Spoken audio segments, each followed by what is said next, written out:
Hello friends, இங்கே பாருங்கள், நான் உங்களுக்கு ஒன்று காட்டுற பாருங்க. பொன்னாம்பூச்சிங்க. இது வந்து நெய் பொன்னான்னு சொல்லுவாங்க.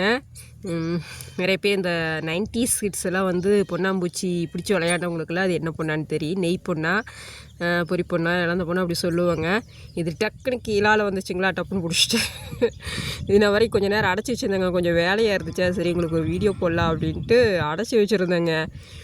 இது எல்லாம் தான் சின்ன வயசில் ஸ்கூல் போகும்போது இல்லை லீவ்லாம் வந்து இழந்த மரமாக சுற்றுறதுங்க. இப்போ இருங்க, இழந்த மரமாக சுற்றி இழந்த பொண்ணா, பொறி பொண்ணா, நெய் பொண்ணா இதெல்லாம் பிடிச்சி விளையாடுறது. அதை கொண்டாந்து அடைச்சி வச்சு அதுக்கு வந்து இழந்த தலை, கிழுவந்தலை இதெல்லாம் கொண்டாந்து ஓடுறதுங்க. பார்த்தீங்களா, விட்டால் ஓடியே போயிருங்க. சரி, உங்களுக்கு இந்த காலத்து குட்டீஸுகளுக்கெல்லாம் வந்து என்னென்னு கூட தெரியாதுங்க இதெல்லாம் காட்டினோம்னா. ஸோ அவங்களாம் பார்க்கணும் அப்படிங்கிறக்காக தான் இந்த வீடியோ போடுறேங்க. இதான் நெய் பொன்னாம்பூச்சின்னு சொல்லுவாங்க. இந்த மழை காலங்களில் தான் இதெல்லாம் வருங்க.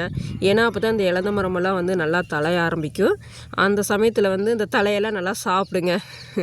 அப்போ இந்த இழந்த மரத்தையெல்லாம் போய் சுற்றி பார்த்தோம்னு வைங்க, இந்த மாதிரி எதாவது நிறைய பொன்னாம்பூச்சியெல்லாம் இருக்குங்க. இதெல்லாம் ஒரு அழகிய நினைவுகள்ங்க. அவ்வளோ அழகாக இருக்குன்னு பாருங்க. ஐயோ, ஓடுது பார்த்தீங்களா.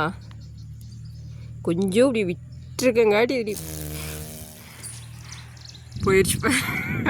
Okay friends, thank you.